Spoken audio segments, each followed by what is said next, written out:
नमस्कार, मैं राजेश शर्मा और पॉडकास्ट में आपका स्वागत है।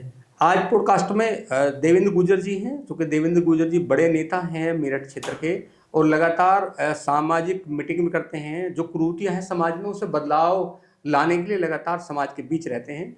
और चूंकि अभी 2025 है और 2027 अभी दूर है, लेकिन अगर पश्चिम उत्तर प्रदेश के परिप्रेक्ष्य की मैं बात करूं तो पश्चिम उत्तर प्रदेश में अभी से 2027 के चुनाव की लगभग तैयारियां शुरू हो गई हैं। तमाम वे लोग जो विधानसभा के प्रबल दावेदार हैं वो तैयारियां कर रहे हैं विधानसभा में। वे विधायक जो वर्तमान विधायक हैं वो लगातार 2027 में एक बार फिर इतिहास रचने के लिए अपने अपने क्षेत्र में लगे हुए हैं। तो हमारे साथ पॉडकास्ट में देवेंद्र गुर्जर जी हैं। देवेंद्र जी, आपका बहुत बहुत स्वागत। धन्यवाद राजेश जी। कैसे हैं आप? मैं ठीक हूँ। और पहले तो आपके चैनल को बधाई। और आपने जो ये शुरुआत करी है मेरठ में, और ये ज़मीनी स्तर तक, गांव में गरीब तक, किसान तक, सब तक आवाज़ पहुँच रही है सब लोगों की, उसके लिए आपको बधाई। नमस्कार। अभी लगभग अगर मैं 20-25 दिन पहले की बात करूं तो किठौर विधानसभा में एक गांव में मीटिंग की आपने। वो गुर्जर सभा की बड़ी मीटिंग थी, गुर्जर सभा की। उसमें लगभग पूरी विधानसभा के गुर्जर नेता आपने बुलवाए थे, कार्यकर्ता बुलवाए थे, समाज के प्रबल जो जिम्मेदार लोग हैं, प्रबुद्ध लोग भी थे। उसमें एक बात उठ के आई कि वो जो 11 लोगों की कमेटी मंच पे बैठी हुई थी, उसमें तमाम बुजुर्ग लोग थे। उन्होंने जो प्रस्ताव दिए, प्रस्ताव तो बहुत सारे थे, बहुत सारी जो कुरीतियां हैं उसके खिलाफ भी थे, लेकिन एक दो प्रस्ताव बड़े महत्वपूर्ण थे जी। उन्होंने कहा कि हमारी ओर से जो बीजेपी का इसमें प्रत्याशी होंगे, वो मांग भी की बीजेपी से कि देवेंद्र गुर्जर को किठौर विधानसभा क्षेत्र से बीजेपी प्रत्याशी बनाए। तो क्या ये मीटिंग आपने कराई थी? राजेश जी, हमें लगातार 1996 में एबीपी का कार्यकर्ता था और एबीपी में लंबे समय 2001 तक काम करा और उससे लगातार सार्वजनिक जीवन में हूँ। और किठौर विधानसभा पूरे मेरठ की क्या, पश्चिमी उत्तर प्रदेश की महत्वपूर्ण विधानसभा है। और किठौर विधानसभा में जो आप विषय मीटिंग का बता रहे हो, जिस समाज में मैंने जन्म लिया उस पर मुझे गर्व है। उसका हमारा बड़ा इतिहास है समाज का। और समाज की मीटिंग थी, सामाजिक कुरीतियों को लेकर मीटिंग थी, और उसमें एक विषय आया, राजनीतिक विषय भी था। तो जितने हमारे 46 गांव में जो गुर्जर समाज के लोग निवास करते हैं, और उसके अलावा जो कुटुंब वाइज जिम्मेदार लोग थे, जो हमारे बुजुर्ग थे, सरदार थे समाज के, वो सब लोग उस मीटिंग में आए थे। मैं था उसमें। आपने एक सांस में 45-46 गांव के नाम बता दिए। एक बार मैं चाहूंगा, तमाम दर्शक देखना चाहेंगे, 10 ऐसे गांव के नाम बताओ जो गुर्जर बाहुल गांव है, जो बीजेपी बाहुल गांव है। ऐसा है, सबसे पहले तो मैं, राजेश जी आपने अच्छा सवाल मेरे से पूछा। 2014 से लेकर आज तक भारतीय जनता पार्टी का सबसे पहले नंबर का और सबसे ज्यादा संख्या का वोटर गुर्जर है किठौर विधानसभा में। और अगर आप गांव की बात करो तो 3 ब्लॉक पड़ते हैं किठौर आप विधानसभा 10 में। गांव के नाम गिना दो। मैं पहले अपने गांव से शुरू करता हूँ। मेरा गांव भड़ोली है। भड़ोली में टोटल वोट 1750 हैं, जिनमें से 1600 गुर्जर है। आप मेरे बराबर का गांव सादुल्लापुर ले लो, वहां 1300 वोट हैं, 1150 गुर्जर हैं। आप गोविंदपुर सकरपुर ले लो, वहां पहले नंबर पे 1600 वोट गुर्जर है और दूसरे नंबर पे दलित है। फिर आप उसके अलावा वहां से बड़े गांव में आपको गिनवाता हूँ, हसनपुर कल आ जाओ, वहां पहले नंबर पे 2100-2200 वोट गुर्जर है, दूसरे नंबर पे 800 वोट दलित है। फिर आप कैली रामपुर आ जाओ, कैली रामपुर में पहले नंबर पे 1600 वोट गुर्जर है। फिर आप आ जाओ मारकपुर, मारकपुर में आप अगर बात करो तो वहाँ 1700 वोट गुर्जर है। फिर आप आ जाओ उसी के बराबर का गांव में शाल में, शाल में 2200 वोट गुर्जर है। फिर आप आ जाओ उधर ही कस्तला शमशेर नगर, कस्तला में आप बात करो तो 1800 से 2000 गुर्जर है। उसकी के बराबर में गांव आ जाओ सदारणपुर, सदारणपुर में 1600 वोट गुर्जर है। फिर आ जाओ आप इधर खरकोदे की तरफ, खरकोदे की तरफ लालपुर गांव में आ जाओ, 1800 से 2000 वोट गुर्जर है। फिर आ जाओ धनतला, फिर आ जाओ बहरानपुर, फिर आ जाओ चंदपुरा, इनमें 1500 से प्लस गुर्जर है। और अगर टोटल गांव की हम बात करें तो माछरा ब्लॉक में 20 गांव गुर्जर हैं, और रजपुरा ब्लॉक में 10 गांव गुर्जर हैं, और खरकोदा ब्लॉक में 16 गांव गुर्जर हैं। अच्छा, ये क्या वजह रही जब हम किठौर विधानसभा की बात करते हैं 1952 से? अगर हम बात करें, टोटल डाटा हमने देखा है 1952 में, 1952 से लेके लगातार क्योंकि किठौर विधानसभा रही, फिर बाद में खरगोदा विधानसभा हुई है, तो खरगोदा विधानसभा फिर भी कई गुर्जर नेता विधायक बने। किठौर विधानसभा से भी गुजर नेता विधायक बने। जब हम बात करते हैं वर्मा जी वहाँ से विधायक बने, धनपुरा वाले विधायक जी वहीं से बने। तो जब लगातार बात करते हैं पूरे आज़ादी के बाद से, तो वहाँ अधिकांश वहाँ के गुजर भी बने। और अगर मैं बात करूँ तो लगभग जो मंजूर परिवार है इनका भी वहाँ वर्चस्व रहा। चौथी बार ये विधायक हैं, 2 बार मंजूर अहमद साहब विधायक रहे, गुजर कई बार विधायक रहे। जब से 2012 के बाद में जो नया परिसीमन बना और नए परिसीमन में किठौर विधानसभा बनी, तब से किसी गुजर को पार्टी ने टिकट नहीं दिया या कोई गुजर वहां बन नहीं पाया विधायक। उसके कई कारण हैं। बीजेपी में हमारे बहुत ही वरिष्ठ नेता और बहुत ही सम्मानित आदरणीय जयपाल सिंह जी मंत्री हैं। 2012 का जब चुनाव हुआ वो तो खरगोदा से थे। मैं नहीं, वो जब 2012 जब 12 में किठौर हो गया था और राजेश जी 3 कैंडिडेट गुजर समाज से थे। पहले जयपाल सिंह जी थे और लखीराम नागर जी थे बीएसपी से, और तीसरे निर्दलीय के तौर पे रविंदर गुजर जिला पंचायत मेंबर रहे, वो चल रहे। जब खरगोदा विधानसभा थी वो खरगोदा से जीते लखीराम नागर जी। नहीं, मैं बता 2012 में जब नया परिसीमन हुआ तो किठौर विधानसभा तो बाद में बनी ना, पहले खरगोदा थी। किठौर विधानसभा मेरठ दक्षिण तो बाद में बनी ना। तो 2012 के बाद में बड़ी संख्या में गुजरों की है। तो ऐसा क्या हुआ कि क्योंकि 2012 का चुनाव हुआ, 2017 का चुनाव हुआ, फिर 2022 का चुनाव हुआ, अभी हम देख रहे हैं कि उस पहली विधानसभा में बहुत गुजर विधायक बने, लेकिन 2012 के बाद में कोई गुजर विधायक नहीं बने। क्या वजह? मैं आपने सही सवाल किया। तीनों जो विधानसभाओं का मैं 2012 से शुरू करता हूँ। 2012 में आप जयपाल सिंह जी चुनाव लड़े और जयपाल सिंह जी बीजेपी से चुनाव लड़े जहाँ तक मुझे याद है, और ये विजेंद्र प्रधान चुनाव लड़े बसपा से। 12 का लड़े थे विजेंद्र जी? वो चुनाव 12 का नहीं था, उससे पहला था। हाँ, अच्छा, 2007 का चुनाव था। तो 2012 में कौन लड़े थे? 2012 में जहाँ तक मेरे याद है यहाँ सपा से मैं याद दिला देता हूँ। 2007 से 12 में मैं सही कह रहा था। 2007 से 12 में लखीराम नागर बसपा से विधायक थे और मिनिस्टर। सात से खरगोदा विधानसभा थी। उस समय खरगोदा थी। जब किठौर हुई तो लखीराम नागर जी किठौर से चुनाव लड़े, और लखीराम नागर जी जब किठौर से चुनाव लड़े और जयपाल सिंह जी लड़े बीजेपी से, रविंदर लड़े निर्दलीय, 3 गुजर चुनाव लड़े और उस 3 में शाहिद मंजूर चुनाव जीते 12 में, और 12 से 17 तक सपा की सरकार बनी, उसमें शाहिद मंजूर जी विधायक वो मिनिस्टर बने। उसके बाद 2017 का चुनाव हुआ। 2017 के चुनाव में भारतीय जनता पार्टी ने सतवीर त्यागी जी को टिकट दिया और 2022 में फिर पुनः सतवीर त्यागी जी को टिकट दिया। अब अगर हम 12 के बाद का सिनेरियो राजनीति का देखें, उत्तर प्रदेश का और देश का, तो गुजर राष्ट्रवादी समाज है। गुजर ने पहले गुजर समाज के बारे में एक कहावत थी कि जहां गुजर प्रत्याशी होता, गुजर पहले अपने को वोट देता, और ये सही बात भी है। लोग स्वीकार नहीं करते, मैं स्वीकार भी करता हूं कि गुजर समाज को देता था। 2014 में ये मिथक अब टूट गया कि मैं अब आ रहा हूं, वहीं पे आ रहा हूं राजेश जी। 2014 में एक करिश्माई नेतृत्व आया जो देश की पूरी तस्वीर बदल दी आदरणीय मोदी जी के रूप में, और 2014 से लेकर और 2024 तक गुजर ने एक तरफा भारतीय जनता पार्टी को वोट दिया। और किठौर में, अगर किठौर की आप बात करें तो 2017 का जो चुनाव था, 2017 के चुनाव हम लड़ा रहे थे पार्टी को, और मैं सौभाग्यशाली व्यक्ति हूं कि मुझे मुख्यमंत्री जी ने, योगी जी ने 2016 में केशव प्रसाद मौर्य जी प्रदेश अध्यक्ष थे, तो बड़े वरिष्ठ नेताओं के साथ तय हुआ पार्टी में जाने का उनके नेतृत्व में, और मैं मुख्यमंत्री जी के मंच पे मुझे ज्वाइनिंग हुई, आपको याद होगा। तो कई लोगों ने मेरी ज्वाइनिंग रोकने की भी कोशिश करी, जिन्हें डर था कि हमारी सीट से कहीं चुनाव न लड़ ले, लेकिन पार्टी ने मुझे स्पष्टता के साथ कहा था 17 आपको नहीं लड़ेंगे, और मैंने पूरी ताकत से 2017 के चुनाव में मेहनत करी किठौर में, और पार्टी नेतृत्व अच्छा था हमारा केंद्र का और प्रदेश का, और इसलिए भारतीय जनता पार्टी से हमारे विधायक के रूप में सतबीर त्यागी जी बने। उसके बाद 22 का चुनाव हुआ राजेश जी। 22 के चुनाव में मैंने मेहनत करी और पार्टी ने मुझे भरोसा दिलाया कि आपको चुनाव लड़ाएंगे, और कार्यकर्ता पूरी किठौर विधानसभा के, मैं दावे के साथ कह सकता हूं, आप ग्राउंड पे पता कर लेना, 90% कार्यकर्ता चाहते थे देवेंद्र वहां चुनाव लड़े। लेकिन हम पार्टी के सच्चे सिपाही हैं, पार्टी के कार्यकर्ता हैं।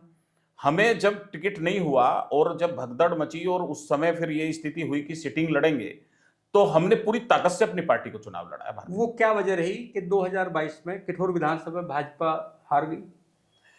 ऐसा है, जो अभी आपने मुझसे पहले सतवीर त्यागी जी का वो करा था और मैं सुन रहा था उनकी बात जी।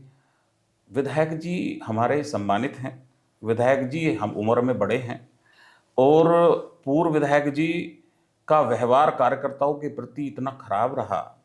उन्होंने, आपको याद होगा जब 2022 में टिकट इनका हो भी गया था तो भारतीय जनता पार्टी के एक शीर्ष नेतृत्व को और जो यहाँ पे मौजूदा सांसद थे राजेंद्र अग्रवाल जी, सीनियर लोग थे विजयपाल तोमर जी, सब लोगों ने कार्यकर्ताओं को मनाने में ही पीछे पहले 20 दिन निकाल दिए।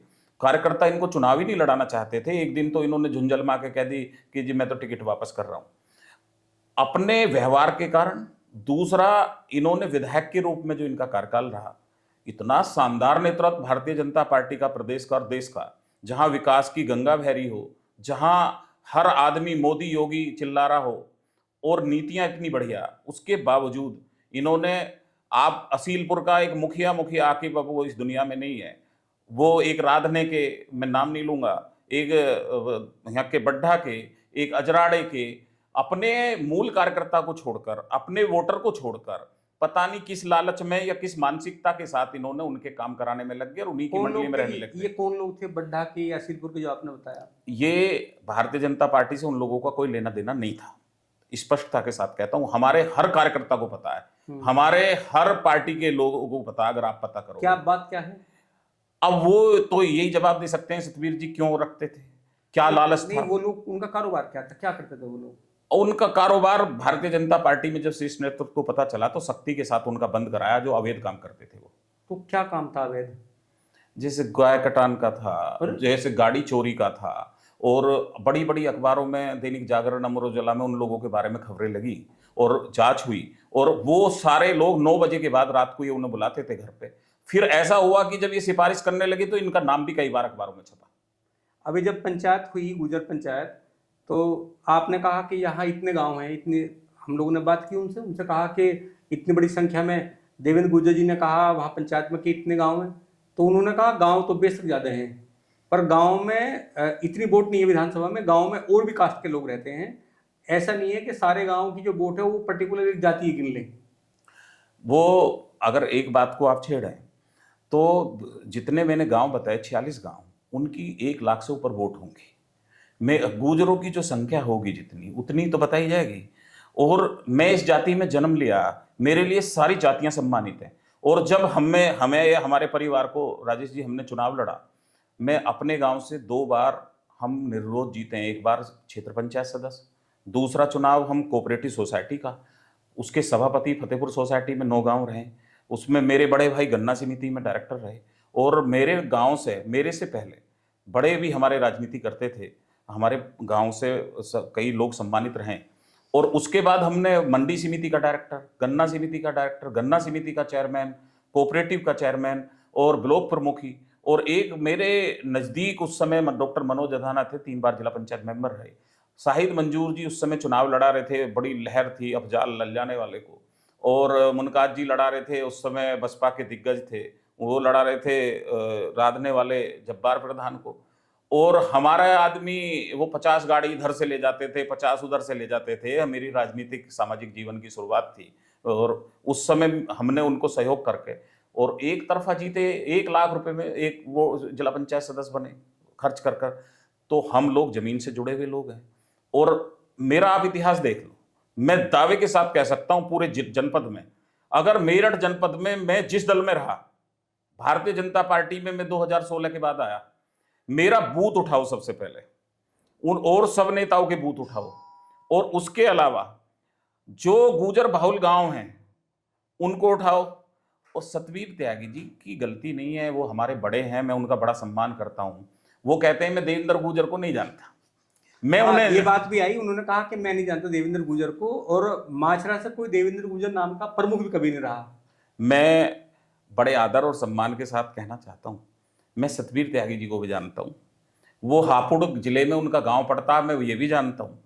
उनके भाइयों को भी जानता हूं, उनके बेटों को भी जानता हूं।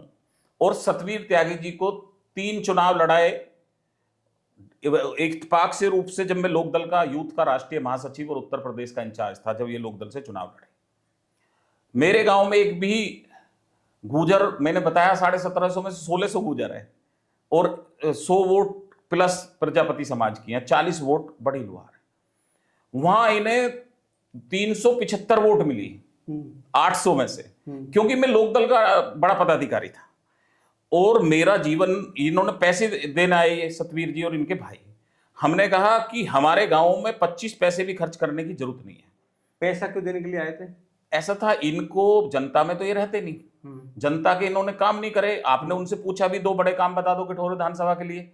अब यार, जो व्यक्ति इतने बड़े नेतृत्व के साथ, इतने बड़े बैनर के साथ भाजपा के साथ विधायक रहा हो और जो आदमी प्रत्याशी रहा हो, वो 2 बड़े काम ना गिनवा पाए। आप मुझसे पूछो ना कि देवेंद्र जी, आप सामाजिक जीवन में हो, आपने भारतीय जनता पार्टी की सरकार के 5 बड़े काम बताओ। उन्होंने कहा कि जो रजपुरा, माशरा, खरगोदा 3 लोग डार्क जोन में थे, उन्हें डार्क जोन से बाहर निकलवाया मुख्यमंत्री। अभी भी डार्क जोन में ही है। अच्छा, दूसरी बात मैं बताता हूँ, बड़े काम। काली नदी के बारे में कहा, काली नदी, रमन त्यागी जी और सारे लोग, आप लोगों ने मिलकर सबने काम करा, मुझे उस पर ज्यादा कुछ नहीं कहना है। और दूसरी बात, मुझे एक बात कहनी है कि वो व्यवहार, उनको अब एज भी हो रही है, उनका आयु की भी है उनकी दिक्कत, और वो हमारे बड़े हैं, मैं उनका दिल से सम्मान करता हूँ, मैं उन्हें जानता हूँ, वो मुझे जानते हैं ना जानते हैं। और जब 22 का टिकट हुआ था तो विधायक जी, जब विधायक थे, कौशल प्रमुख के साथ मेरे निवास J14 गंगानगर पर आए थे। उन्होंने मुझसे एक बात रखी, उन्हें शंका थी सतवीर जी को, वो छोटे मन के आदमी हैं। उन्होंने मुझसे कहा, देवेंद्र जी, अगर आपका टिकट होता तो हम आपको चुनाव लड़ाते, अब मुझे चुनाव लड़ाओ।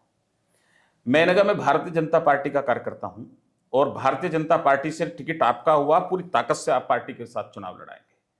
उसके, ये 22 वाले चुनाव की बात है।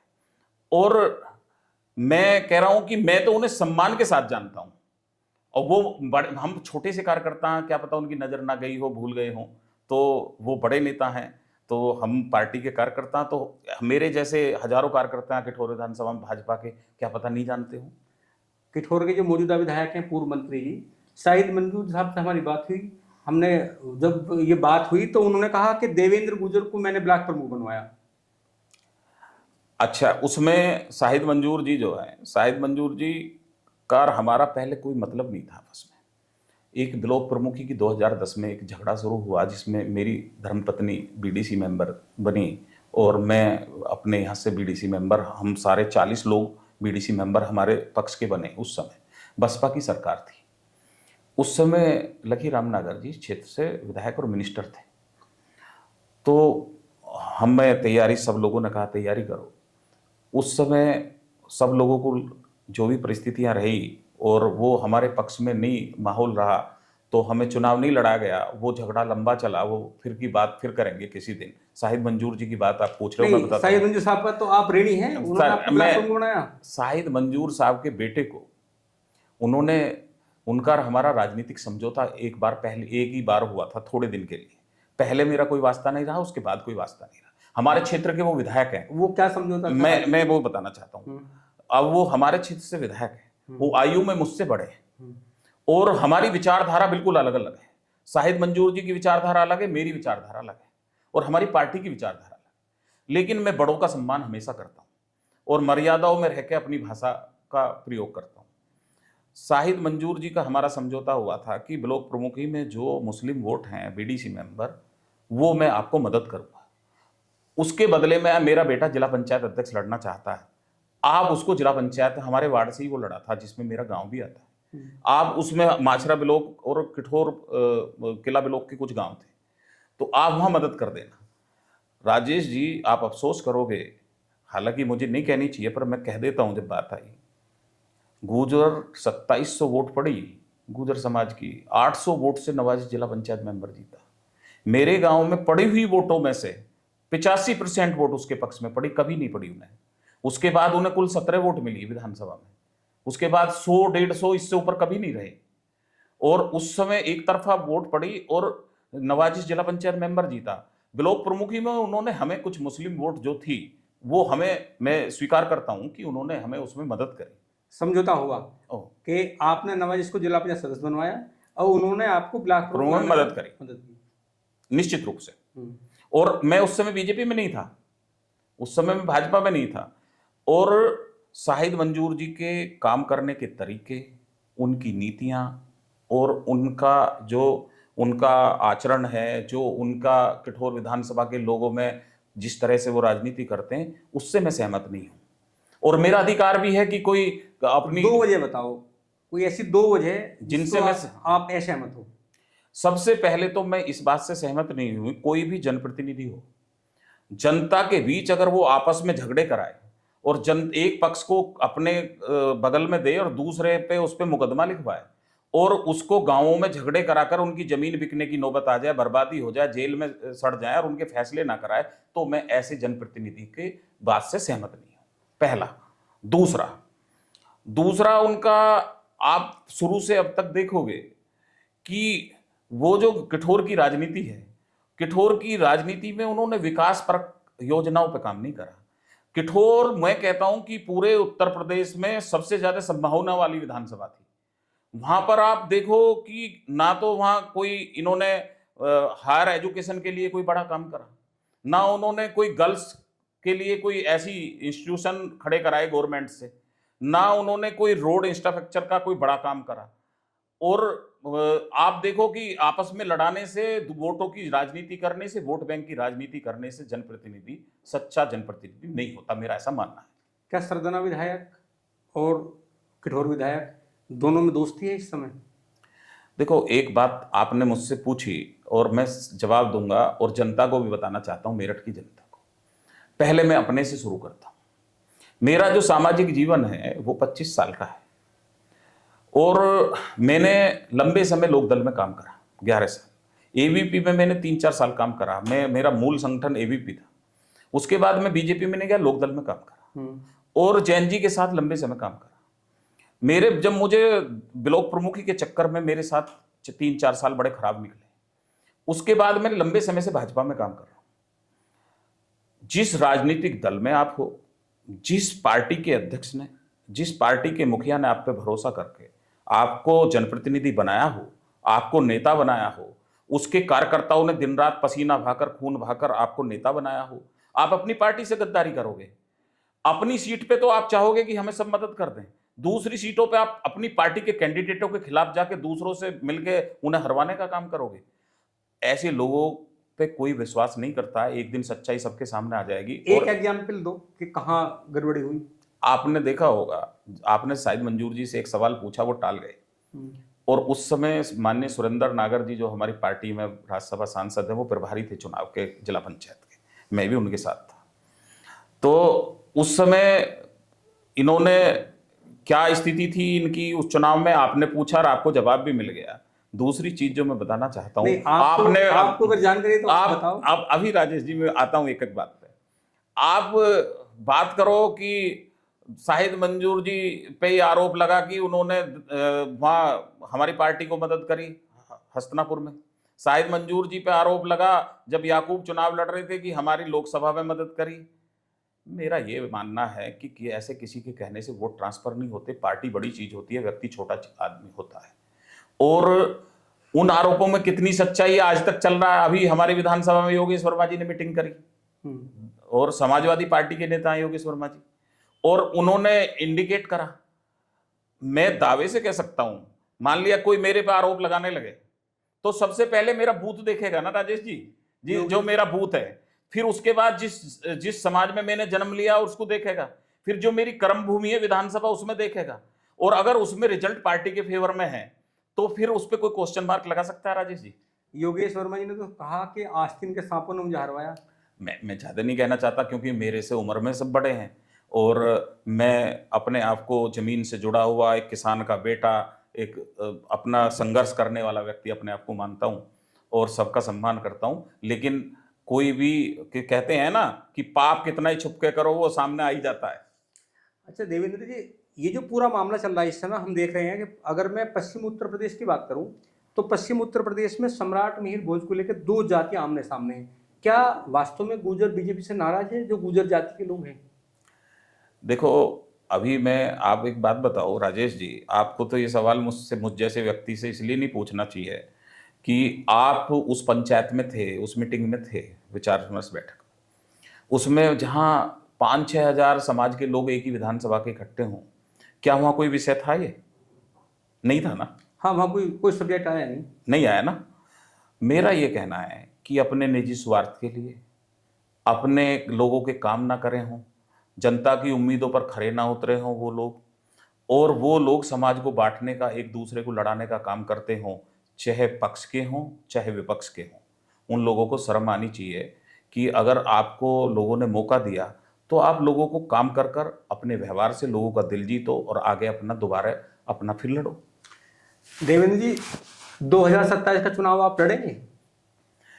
देखो, मैं भारतीय जनता पार्टी का अनुशासित कार्यकर्ता हूं। मैं 10 साल से भारतीय जनता पार्टी में काम कर रहा हूं। मुझे एक छोटे से कार्यकर्ता के रूप से पार्टी ने काम लेना शुरू करा। मुझे मंडल का प्रभारी बनाया सिसोली का, मुझे मंडल का प्रभारी बनाया हस्तिनापुर का, मुझे मंडल का प्रभारी बनाया खरखोदे का। और भारतीय जनता पार्टी में मंडल का जो प्रभारी होता है वो जिले लेवल का कार्यकर्ता होता है।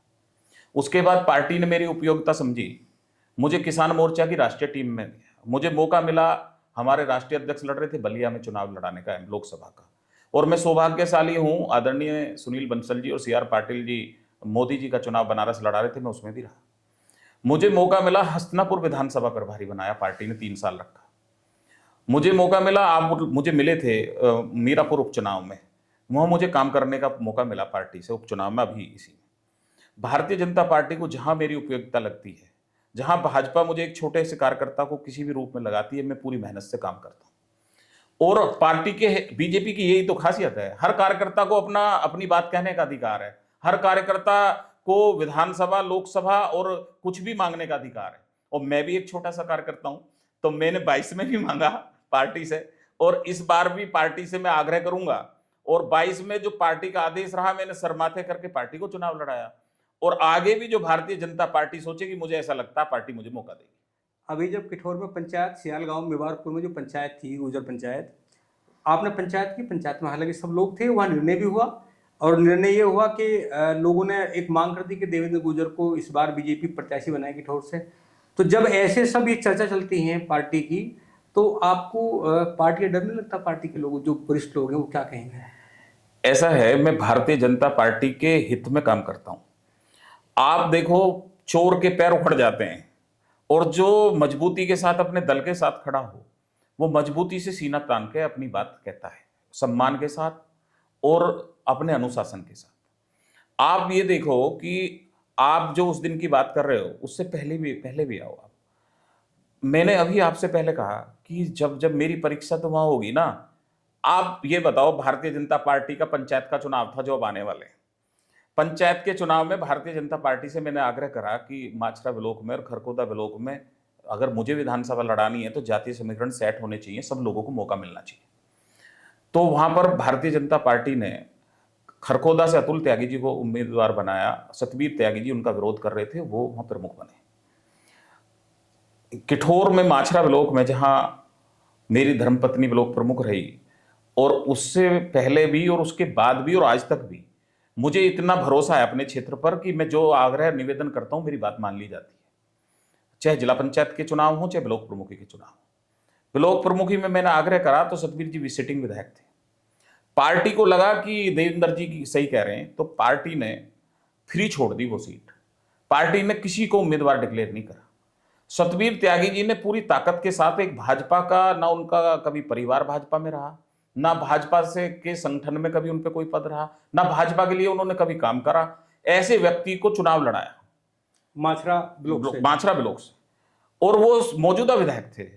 और मैंने ऐसे व्यक्ति को चुनाव लड़ाया जिसके दादा भी बीजेपी के रहे, जिसके पिताजी भी बीजेपी के रहे, और जो नायब तहसीलदार से रिटायर हुए और वर्तमान में माचरा के ब्लॉक प्रमुख हैं। और मेरे निवेदन पर लोगों ने उन्हें 9 वोट से जिताया। तो उनके विधायक रहते हुए माचरा जो माचरा ब्लॉक प्रमुख थे, वो नहीं जीत पाए, जिनको उन्होंने तय किया था। उनका असली दर्द यही है, इसलिए वो अब, एक तो ये भी दर्द है उनका, दूसरा दर्द क्या, जितने जिला पंचायत के उन्होंने टिकट दिलवाए भारतीय जनता पार्टी से, उस समय मेरा मत नहीं था।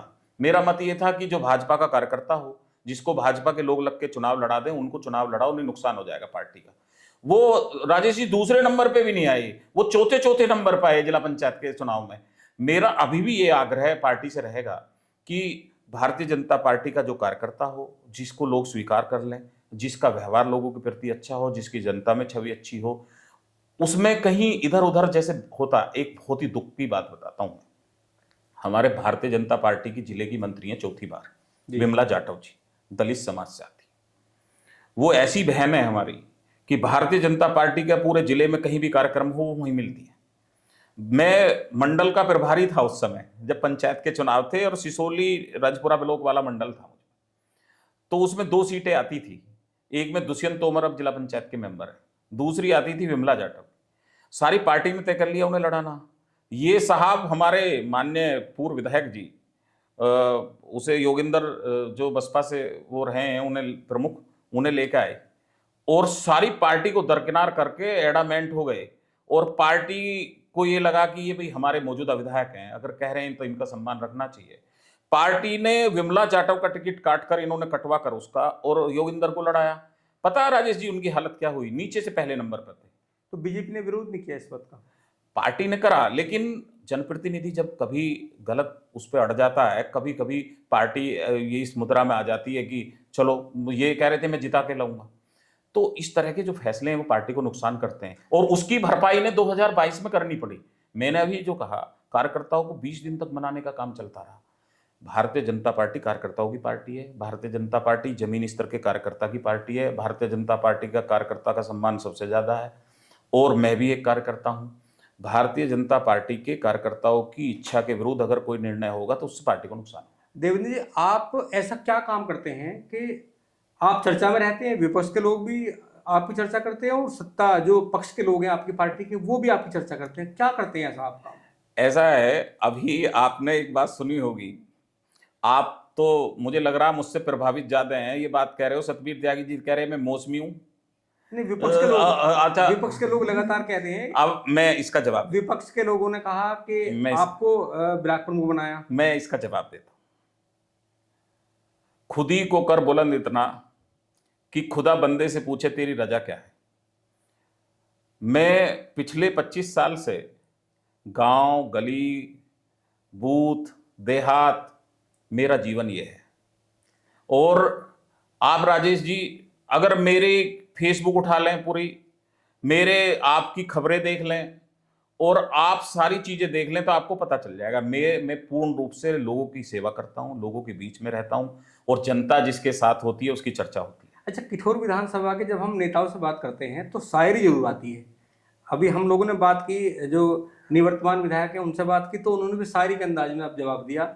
मौजूदा विधायक शाहिद मंजूर साहब है, उनसे बात की तो उन्होंने भी शायरी के अंदाज में बात किया। हम लोग आपसे बात कर रहे हैं तो आप भी शायरी के अंदाज में बात करते हैं, तो ये क्या कल्चर है कि वहाँ तमाम पॉलिटिकल लोग शायरी के अंदाज में अपना जवाब देते हैं?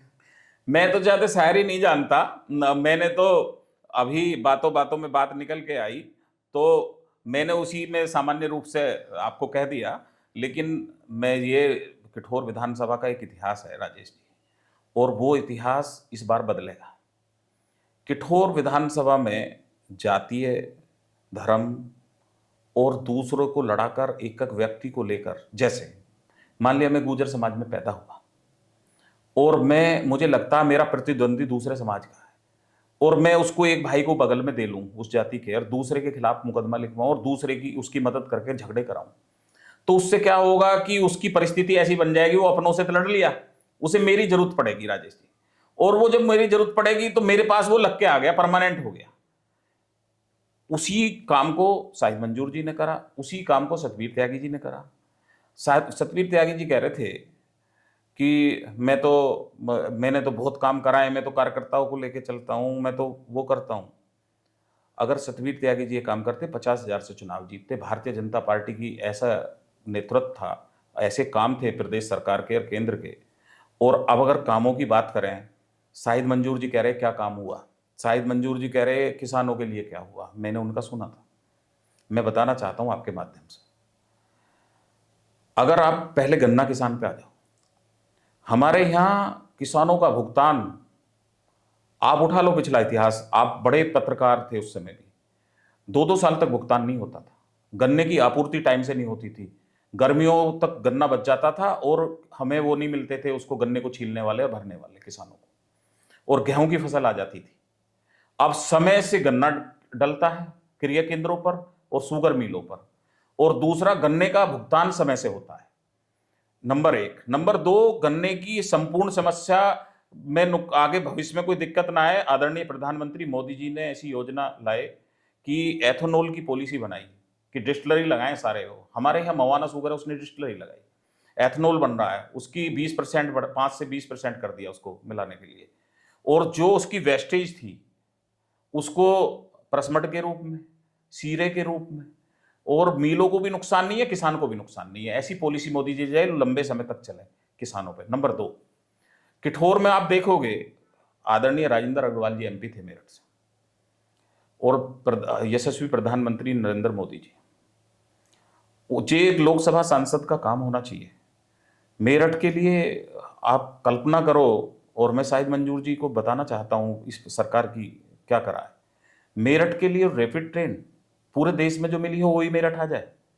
मेरठ के लिए एक्सप्रेस वे, और दासना से मेरठ, दिल्ली से मेरठ, दिल्ली से हापुड़, और केंद्रीय राज्य सड़क निधि से खरकोदा से लेकर गढ़ रोड को जोड़ना। कितनी चौड़ी रोड बनी है वो। और अगर आप बात करें नए नए रास्ते दिए हैं, अभी जैसे मेरे से आप पूछो कि देवेंद्र जी तुम कार्यकर्ता हो, तुमने अपनी पार्टी से क्या कराया, आप पार्टी के नेता हो। मेरे लिए 12 किलोमीटर की रोड आदरणीय स्वतंत्र देव सिंह जी ने, हमारे यहाँ तहसील घूम के 17 किलोमीटर दूर को किठौर को आना पड़ता था। ना कभी शाहिद मंजूर जी ने सोचा, ना कभी सतवीर त्यागी जी ने सोचा, ना किसी और जनप्रतिनिधि ने सोचा। 17 गांवों को, 18 गांवों को लाभ है। सीधा फतेहपुर नारायण से लेकर किला परिषदगढ़ तक चले जाओ, 12 किलोमीटर की नई रोड बनी है राजेंद्र अग्रवाल जी के द्वारा, मेरे द्वारा, मेरे प्रस्ताव पर, आदरणीय स्वतंत्र देव जी के द्वारा, राजेंद्र अग्रवाल जी के द्वारा। खरकोदे से लेकर गढ़ यहाँ तक किला रोड तक केंद्रीय सड़क निधि से बड़े बजट की सड़क बनी है। अच्छा, कल हम लोग बात कर रहे थे कैंट विधायक अमित अग्रवाल जी से, तो उन्होंने तो मना कर दिया। उन्होंने कहा कि चाहे रैपिड ट्रेन का मामला हो, चाहे मेरठ दिल्ली एक्सप्रेसवे का मामला हो, किसी के कहने से नहीं आई, ये मोदी जी ने स्वयं यहाँ इन योजनाओं को यहाँ पे क्रियान्वित किया है। विधायक जी का समझने का, कहने का तरीका अलग होगा, लेकिन मोदी जी हों या राजेंद्र अग्रवाल जी हों या कोई हो, जो जनप्रतिनिधि विधायक जी कैंट से विधायक है, कैंट में जितनी काम होंगे तो निश्चित रूप से विधायक जी मुख्यमंत्री जी को कहेंगे, और मुख्यमंत्री जी उस योजनाओं के लिए धन आवंटित करेंगे और योजना स्वीकृत करेंगे। अब जैसे अरुण गोविल जी सांसद हैं, अरुण गोविल जी ने अभी एयरपोर्ट के लिए और कई ऐसे विषय उठाए नगर निगम से संबंधित, एमडीए से संबंधित, और उन पे काम चल रहा है। और अरुण गोविल जी ने कई सड़कों के, गांवों की सड़कों के काम दिए। तो पैसा तो केंद्र से ही आएगा, मोदी जी पैसा देंगे, लेकिन वहां का जनप्रतिनिधि जो जागरूक होता है वो अपने क्षेत्र के लिए ज्यादा ले आता है। और सरकार का जो मुखिया होता है वो प्राइम मिनिस्टर होते हैं केंद्र में, और स्टेट के मुख्यमंत्री होते हैं। उन दोनों से जिनका तालमेल ठीक होगा, जो ले आएगा, उस जिले को ज्यादा बजट मिल जाएगा। और दूसरी चीज क्या है, आप राजेश जी, जो मेरठ के लिए बड़ा काम हुआ, रैपिड का, मेट्रो का और इसके हाईवे का, आप मेरठ के चारों तरफ देखें, किधर को भी निकल जाए चारों तरफ हाईवे ही हाईवे है। ये बीजेपी की सरकार ही तो है। तो शाहिद मंजूर जी को कैसा विकास चाहिए? वो विकास चाहिए कि जो मोटर चोरी होते हो, पशु चोरी होते हो, एफआईआर तक दर्ज ना होती हो। शाहिद मंजूर साहब ने बताया कि उन्होंने तो जो 5 साल 12-17 के बीच में जो सरकार रही, उस सरकार में ऐतिहासिक काम किए। मेरा आपके माध्यम से ये कहना है कि उन्होंने ऐतिहासिक काम कहीं नहीं करे। आप ये देखो, मैं उस समय ब्लॉक प्रमुख था, मेरी पत्नी ब्लॉक प्रमुख थी, और मैं पार्टी में भी बड़े पद पे था। मेरा राजेश जी ये रहा है, मैंने किसी दल में रह के गद्दारी नहीं करी। अगर मुझे 2 दिन के लिए भी मेरा समझौता हुआ तो मैंने समाजवादी पार्टी ज्वाइन करी, और समाजवादी पार्टी में मैं राष्ट्रीय उपाध्यक्ष था यूथ का। और अखिलेश जी के यहाँ जब हम गए तो 7 सड़कें मैंने दी थी, शाहिद मंजूर साहब ने भी दी थी। और उस समय हमने अपने विकास में, तो एक छोटे से उस पर था, ये कैबिनेट मंत्री थे। अगर जो सड़कें, जो रास्ते अब स्टेट हाईवे और ये केंद्रीय राज्य सड़क निधि से या स्टेट के फंड से जो हो सकते थे, और जो अब आप एक बात देखो, आप जाओ कोई सी नहर पे चले जाओ, आप मवाना से इधर निकलो, आप मवाना, अकबरपुर और किला परिषदगढ़, किठौर होते हुए और सिंभावलीगढ़ रोड हाईवे तक चले जाओ, और फिर बुलंदशहर तक चले जाओ, आपको ऐसा लगेगा जैसे हाईवे पे चल रहे हो। सारी पक्की, स्टेट से फंड हुआ, सारी सड़कें पक्की होगी, लोगों को आवागमन की सुविधा होगी, रोजगार के लिए कभी कुछ नहीं। आप तो लोकदल के बहुत अच्छे पद पर थे, लोकदल में जो थे, और जयंत चौधरी जी का आप बहुत करीबी थे, तो क्या वजह रही कि आपको लोकदल से बीजेपी में आना पड़ा? उस समय मैं ना तो लोकदल की गलती बताऊंगा, ना और किसी की गलती बताऊंगा। मेरी उम्र कम थी, आयु कम थी, मुझे कुछ लोगों ने, बड़े नेताओं ने मिसयूज कर लिया मेरा, और मुझे गुमराह कर दिया कि ब्लॉक प्रमुख ही लड़ो। और उसमें आज के समय तक भी, अब तो हमारा गठबंधन है जैन जी से, मेरा उनसे आज भी बहुत अच्छा रिश्ता है, और बहुत वो मुझे लगाव करते हैं, प्यार करते हैं। मैंने पर उस दिन के बाद कभी जयंत चौधरी जी से मिलने का प्रयास नहीं करा। जब भारतीय जनता पार्टी में आ गया तो भारतीय जनता पार्टी में काम कर रहा हूं। मेरी एक, क्यों भाजपा में क्या कोई ऐसी आपत्ति है, कोई ऐसा बैरियर है कि अगर आप हो तो नहीं, अब तो मैं सकते? मिल सकता हूं। अब गठबंधन में, जब वो दूसरे दल में थे, कारण क्या है कि राजेश जी, ना तो उस समय लोकदल की गलती थी, ना और किसी की गलती थी, मेरी दिशा अलग थी, और मैंने निर्णय लिया ब्लॉक प्रमुख का 2010 में लड़ने का। और उस समय हमारे साथ राजनीतिक घटनाक्रम हुए, ज्यादा मजबूत होना, लोगों में लोकप्रिय होना, लोगों का साथ होना, ये भी आदमी को कभी कभी नुकसान देता है। और उसी का कारण ये हुआ कि जब हम घर में ब्लॉक प्रमुख ही लड़ा रहे थे, तो महिला सीट थी, तो उस समय ये हुआ कि ये एमएलए के उम्मीदवार होंगे, तो उस समय हमारे ही लोगों ने हमारे कोशिश करी कि पीछे वो खींचो पकड़ के, और वो घटना सबको पूरे जिले में पता है। और उसका कारण क्या हुआ कि उनका पहिया आज तक पटरी पे नहीं चढ़ा। देवेंद्र जी, आप आए, आपने समय दिया, आपको बहुत बहुत धन्यवाद। साथियों, हम लोग बात कर रहे थे देवेंद्र गुर्जर जी से। देवेंद्र जी युवाओं में बहुत लोकप्रिय हैं, और जहाँ तक पार्टी का मामला है, किठौर विधानसभा का मामला है, तो किठौर विधानसभा में इनका अपना वजूद है, अपने वजूद पे वहाँ राजनीति कर रहे हैं। तो कैसी बातचीत लगी देवेंद्र जी, क्योंकि स्पष्टवादी हैं, अपनी बात बहुत मुखरता के साथ रखते हैं, रखी भी है। तो आप चैनल को सब्सक्राइब कीजिए, वीडियो पर कमेंट कीजिए, वीडियो को शेयर कीजिए। चैनल को सब्सक्राइब करने से पहले जो देवेंद्र जी की बात है, आप अगर सहमत उनकी बात से हैं तो कमेंट बॉक्स में आप कमेंट लिखकर जरूर बताइए कि देवेंद्र जी की बात सही है, गलत है, आप इनकी बात से सहमत हैं या असहमत हैं। जब आप इस तरह कमेंट करते हैं तो उससे हमें बहुत ताकत मिलती है, हिम्मत मिलती है। और दूसरे जब कुछ बातचीत करते हैं, पॉडकास्ट करते हैं, तो उसमें बड़ी ताकत मिलती है। तो बहुत जल्द नए पॉडकास्ट के साथ हम लोग आएंगे। आप लगातार बने रहिए हमारे साथ। नमस्कार।